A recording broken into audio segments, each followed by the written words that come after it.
Hi, depending on where you may be, good morning, good afternoon, good evening. My name's Rob Chen, and I want to welcome you to the Introduction to AWS Outposts webinar. So to get right into it, the learning objectives for this webinar are to help you learn about some of the reasons why companies are adopting hybrid cloud and the different hybrid cloud models and use cases, help you better understand what AWS Outposts are and the hybrid cloud use cases that it's targeted for, how Outposts work, and how it can support workloads that remain on premises. And lastly, we'll discuss some of the customer use cases for Outposts we've heard from customers thus far.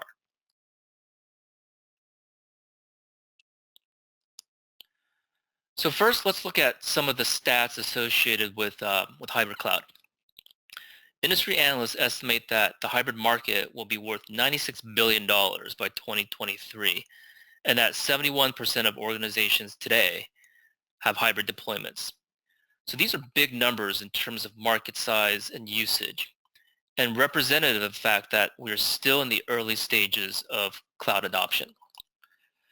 The $96 billion in hybrid cloud spending and 71% of organizations with hybrid deployments are really driven by the third number, that 75% of enterprise applications are still on premises. So what this means is that as enterprises rush to move as many of their applications as they can, as quickly as they can to the cloud, they will invest in hybrid cloud technologies, solutions, and services to help them make that cloud migration journey as smooth as possible and also as quickly as possible.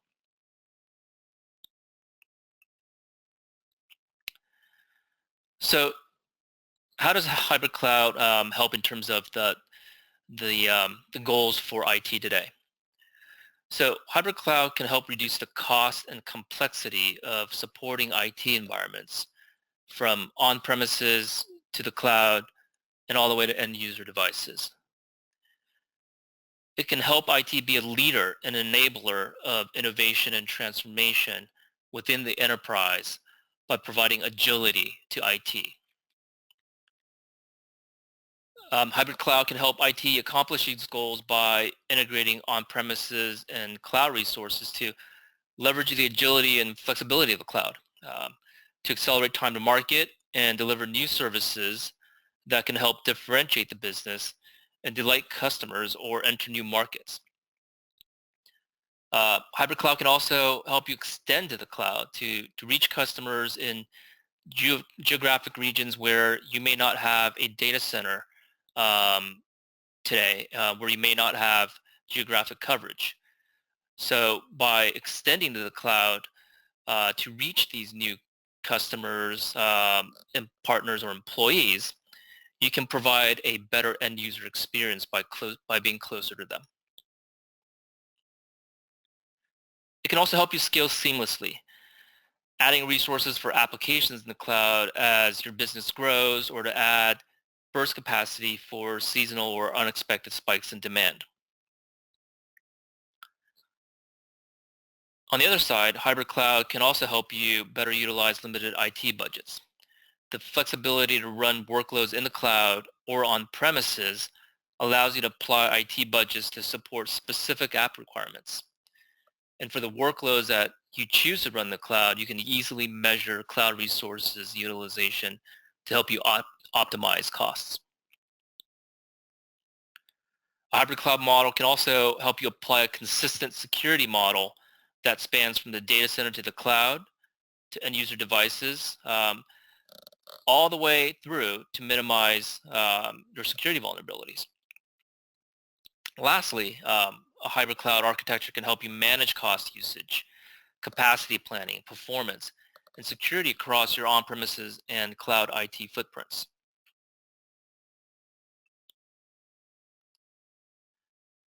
So what are some of the potential business outcomes with hybrid cloud? Well, with the right hybrid cloud solutions, customers can both accelerate and make it easier to migrate to the cloud by building tight integration between public cloud and on-premise systems across compute, storage, networking, security management, and operations.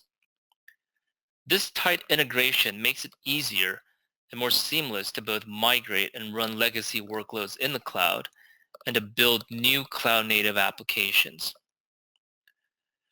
The right hybrid cloud architecture also enables organizations to leverage common tools, services, management, and operations across both cloud as well as on-premises environments.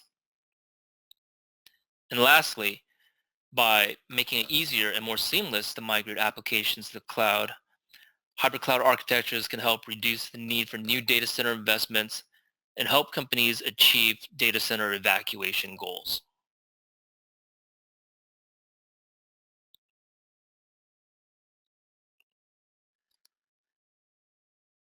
So now let's take a look at some of the hybrid cloud use cases and categories.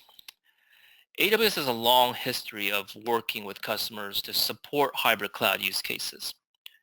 There's a wide range of hybrid cloud use cases and categories, and from the very beginning, we have been working with customers to offer the breadth and depth of services, solutions, and tools to address customers' hybrid cloud use cases.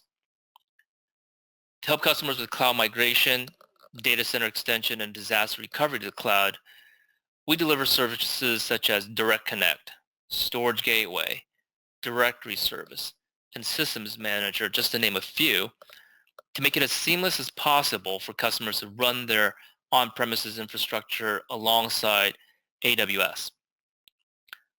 For example, Comcast integrates its on-premises resources with AWS in a hybrid environment to help it innovate and deploy features for its Xfinity X1 cable service. Comcast hybrid cloud architecture enables it to innovate rapidly and add new features several times a week instead of once every 12 to 18 months under its old architecture. Pacific Life Insurance is another example. Pacific Life Insurance operates data centers in both California and Nebraska. They're leveraging AWS hybrid cloud solutions for data center extension to quickly scale their compute capacity with less cost and IT overhead compared to adding new hardware in its own data centers. Johnson & Johnson is another example. They're leveraging AWS for disaster recovery. And by doing that, they're able to create a hybrid architecture that they term as a borderless data center, where their applications don't need to be written to know where the data center begins and ends. So really a truly seamless disaster recovery solution. The next hybrid cloud category use case is VMware workloads. VMware technologies are widely used to run applications in on-premises environments. So to help customers who want to leverage their investments in the VMware stack while still taking advantage of the agility and scalability benefits of the cloud, we worked with VMware to develop VMware Cloud on AWS to enable customers to easily migrate and run their VMware workloads on AWS and shift to an OpEx cost model, all without having to re-architect their applications or management tool sets. So companies like Stagecoach, a transportation company in the UK, are leveraging VMware Cloud on AWS to rapidly migrate mission-critical applications from on-premises to AWS. They were able to migrate all their mission-critical applications to AWS in just 3 weeks' time. VMware Cloud on AWS also enabled Stagecoach to easily stretch their VMware clusters on AWS to meet changes in demand. Playtika is another company that's leveraging VMware Cloud on AWS. Playtika is an online gaming company who had maxed out its utilization of capacity in its own data centers. So by leveraging VMware Cloud on AWS, Playtika was able to seamlessly migrate 650 plus workloads to AWS and give it the flexibility and agility to quickly bring new games to market and grow revenue by simply bursting to the cloud to secure the additional capacity it needed versus waiting months or years to acquire and build new data center capacity. And more recently, customers have come to us for help to run workloads that remain on premises due to low latency, or local data processing requirements. What these customers told us is that they want to use the same AWS APIs, services, and tools that they've become familiar with in the cloud to run workloads that have to stay on premises. And that's why we announced AWS Outposts to address this category of hybrid cloud use cases.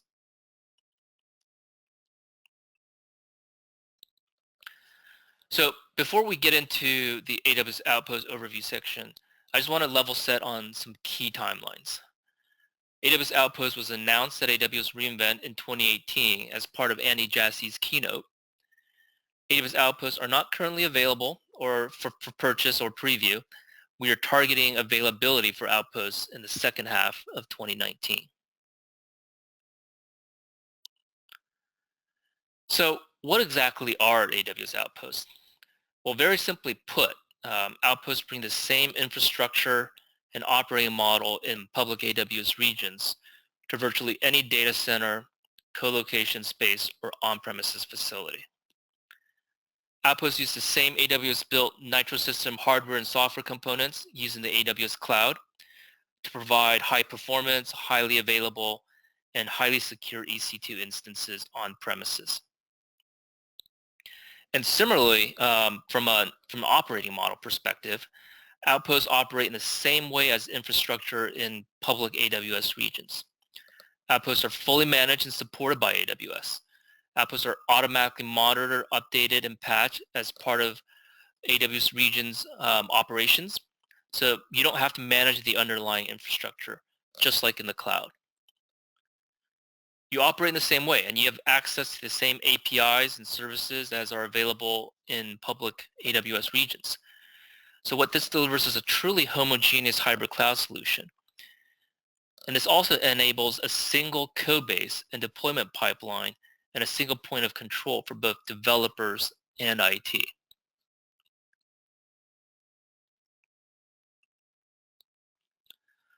So with Outposts, your developers can enjoy all the advantages of cloud. Developers and development teams can standardize on the same programming interface for both applications that remain on premises and in the AWS cloud. They can leverage AWS SDKs and CLIs across both environments. Development teams will have access to AWS services such as Amazon EC2 virtual machine instances, Amazon EBS volumes, and Amazon VPC locally on Outposts, and access to AWS services available in the local region to build and run their applications. Developers can also use the same deployment tools on the AWS cloud and on premises to build a consistent deployment pipeline across both environments. So you've got one DevOps pipeline for both applications that remain on premises as well as applications that you want to deploy in the cloud. And this carries through to the monitoring and automation part of the application lifecycle as well. You can use the same monitoring, reporting, and operational tools to measure the health and performance of your applications for both on-premises and cloud. Lastly, since Outposts are built using the same infrastructure used in AWS data centers, you get the same hardware security and performance on AWS for your on-premises applications, and you eliminate the need to recertify applications on different hardware. With Outposts, you have a homogeneous hybrid cloud solution that enables developers and IT ops to be able to truly build once and deploy anywhere.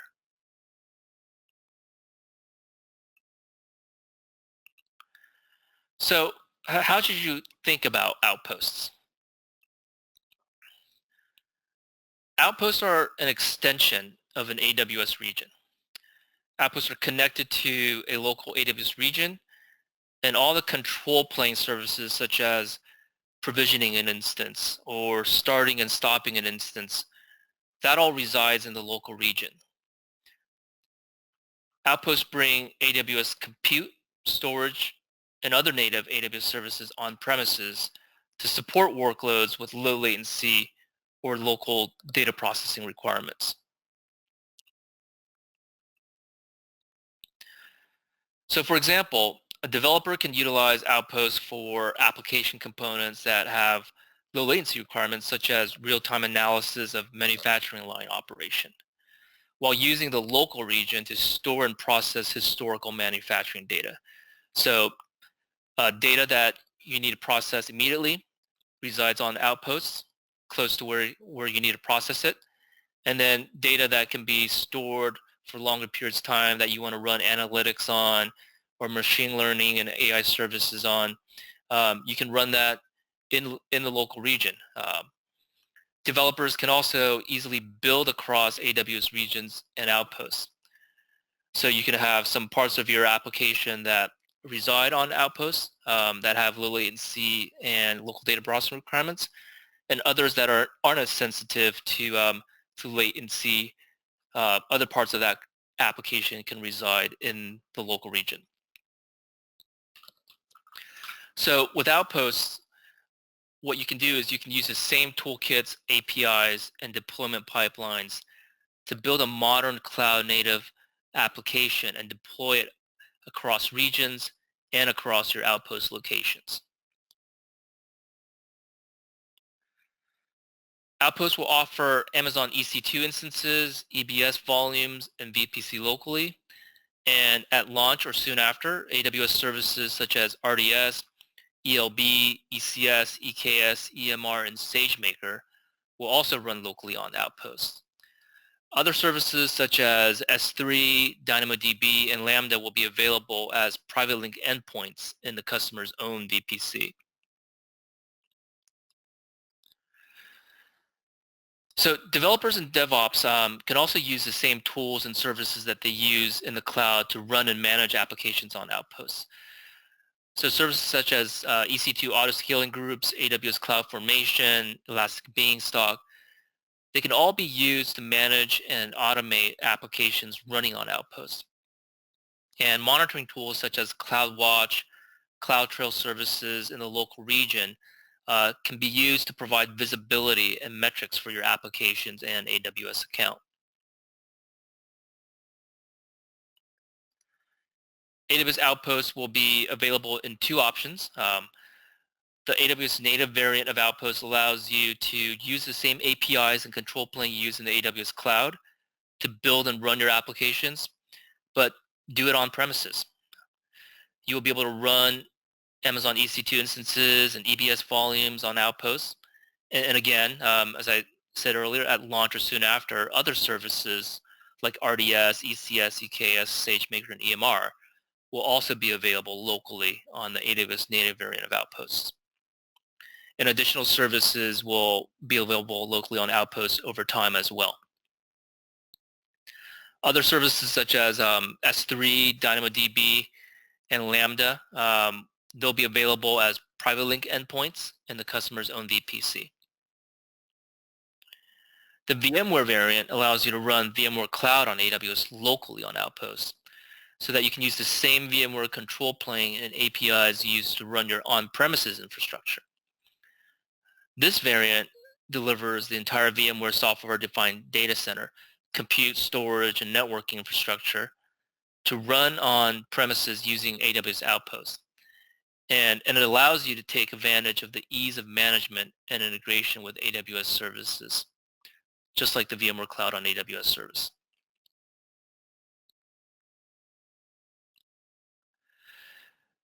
In terms of configurations and capacity and footprint, you'll be able to choose from a wide range of Nitro-based EC2 instances. And as we launch new generations of instances, you can easily order those instances for Outposts and upgrade existing applications to run on those instances, just like you do in the cloud. With Outposts, your on-premises infrastructure and applications can always be up to date and take advantage of the latest innovations in EC2 instances and other services. So whether it be new CPUs or new GPUs, FPGAs or other type of instances that are required for your applications, as we introduce new instances, they'll be available on Outposts for you to take advantage of for those applications that reside on premises. So what this means is that you don't have to run your applications on outdated infrastructure as you wait for the next data center technology refresh cycle. Initially, you will be able to choose from M5, C5, and R5 instances and a range of predefined Outpost SKUs suitable for your environment. And more options will be available as we launch new generations of instances. Outposts also bring the AWS Cloud Operations model on premises. Outposts are fully managed and supported by AWS, and AWS automatically manages and updates Outposts as part of its ongoing operations in the public AWS region. So you don't have to worry about updating or patching infrastructure, no more patch Tuesdays, or maintaining complex software compatibility matrices, and planned or unplanned application downtime due to software updates. AWS monitors Outpost hardware and software and provides detailed health metrics and will alert IT personnel if there's an issue.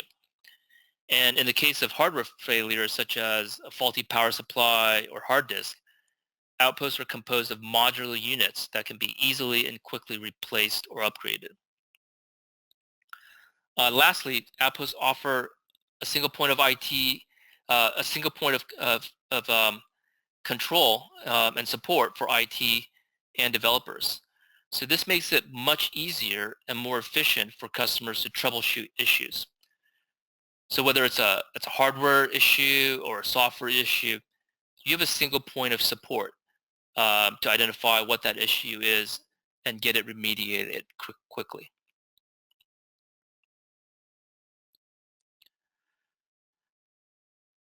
To deploy Outposts in your on-premises facility, you need standard data center space and power. Outposts come in an industry standard 42U tall and 24-inch deep rack, and will have options for both AC and DC power inputs. You have two options to connect to a local AWS region. You can use AWS Direct Connect for a reliable, consistent, and low latency connection to an AWS region. Or you can use a VPN connection over the internet to connect to an AWS region. So very similar to how customers are connecting to AWS regions today. You would use the same options to connect Outposts to the local AWS region. In terms of availability, our intent is to make Outposts available in all AWS regions over time. So in time, we will have global coverage for Outposts. Outposts will be deployable in virtually any data center, co-location space, or on-premises facility with the prerequisite space, power, and network connections to AWS regions we covered earlier. We'll provide more details as we get closer to general availability as well. So now that we have a good overview of Outposts, let's drill down a bit into how it works.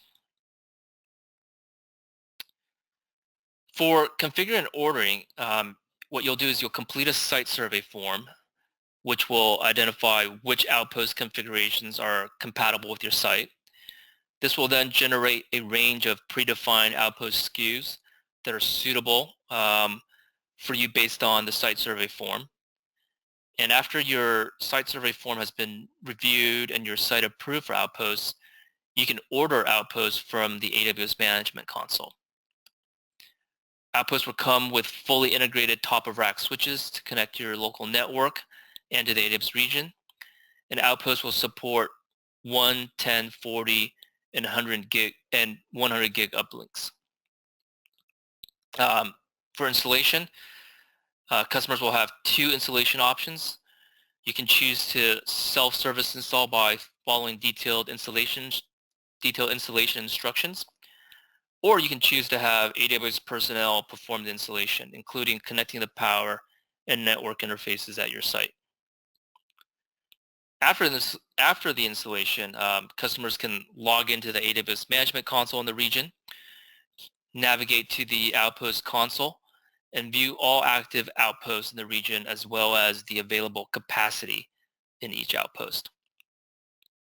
To launch and run EC2 instances and Outposts, you create a subnet and associate that subnet with the newly installed Outpost instead of an availability zone like you would in the AWS cloud. Then you launch instances into this subnet using the same AWS SDK, CLI, or the EC2 instance launch wizard as you do in the AWS cloud. Users with Outpost administrative rights can share the Outpost subnet with other accounts, business units, or even the entire organization to enable other accounts to launch instances in the Outpost.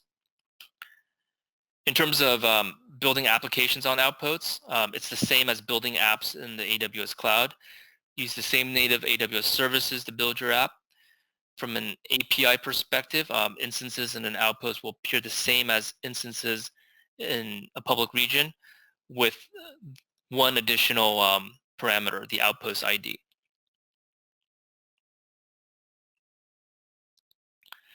So one of the questions that customers ask about most is, how to connect Outposts to their on-premises network. How do I connect Outposts to my on-premises network?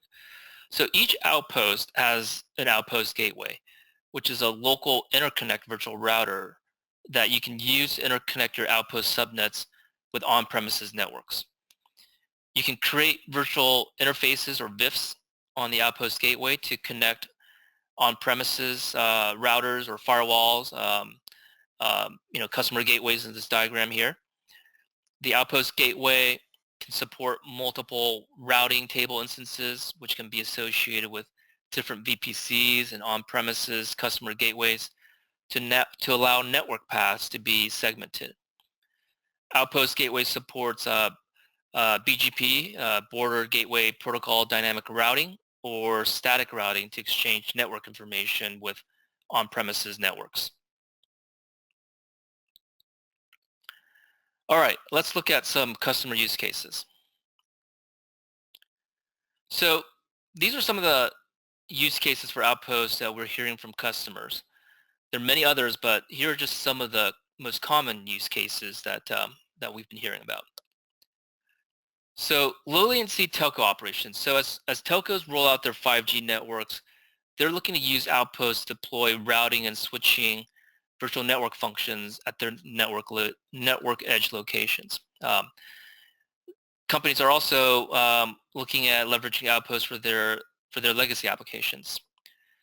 There are lots of legacy applications that remain on premises. ERP applications and custom-built legacy applications require low latency compute for transaction processing, or they're dependent on large data stores that remain on premises. We're also seeing a wide range of financial services use cases. Some examples are high-frequency trading and exchange platforms where milliseconds can equate to the difference between a profit or loss. So that's a natural use case for Outposts. Another one is core banking platforms that require processing of sensitive data that remain on premises due to compliance requirements. So again, a natural use case for Outposts to have compute closer to data that can't be moved to the cloud currently because of compliance requirements. Online gaming is another sector we're seeing strong interest. So these are companies that are already using AWS to deliver games to their users. What they want to use Outposts for is to provide low latency access to online game servers in regions around the world where AWS does not currently have a presence. So by using Outposts, they can run their game servers in a co-location space or other on-premises facility closer to gamers to provide a better low latency experience to their players. And they're able to do this in terms of game servers that are located on-premise in these remote regions as well as in the AWS cloud. They're able to do this by leveraging the same services, APIs, and management tools that they use in the AWS cloud. So it gives them that ability to really develop once and deploy anywhere. We're also seeing a lot of interest from media companies. So they need to they need compute resources on premises for content production, rendering, and encoding to support live streaming events. Real-time inference is also another interesting use case that we're seeing. So processing of outdoor sensor data from IoT devices locally rather than incurring the time and cost of uploading large amounts of data to the cloud. What this can do is it can provide real-time inference, enable real-time predictions from agricultural to energy generation applications to autonomous vehicles. Industrial automation is another popular use case that we are seeing. So manufacturing companies have facilities scattered across the globe to better serve their customers. They need low latency compute to enable real-time inventory management and video analysis of manufacturing lines, to enable real-time quality control and detection of manufacturing issues. Some of these facilities don't have local IT support, so the fully managed nature of Outposts enables manufacturing companies to deploy managed IT infrastructure in these locations and standardize, build, deploy, and management of these applications across Outposts and AWS regions. So again, these are just some of the customer use cases we're hearing about from our customers. We'd certainly love to hear what your customer use case is. So in summary, we built Outposts in response to customers' needs for an on-premises hybrid cloud solution to support workloads that have low latency or local data processing requirements. Customers also told us that they want to be able to use the same services, APIs, and tools across their on-premises and cloud environments so that they can build once and deploy anywhere. And that means standardized infrastructure across on-premises and cloud to get the same security, performance, and reliability anywhere. And customers also told us that they want a single point of support for both their on-premises and cloud environments. Outposts meets all these customer needs by bringing AWS infrastructure services and operating model on-premises for a truly homogeneous hybrid cloud solution. So thank you very much for taking the time to join this webinar on Outposts. We look forward to sharing more information on Outposts with you at a future date. Thank you.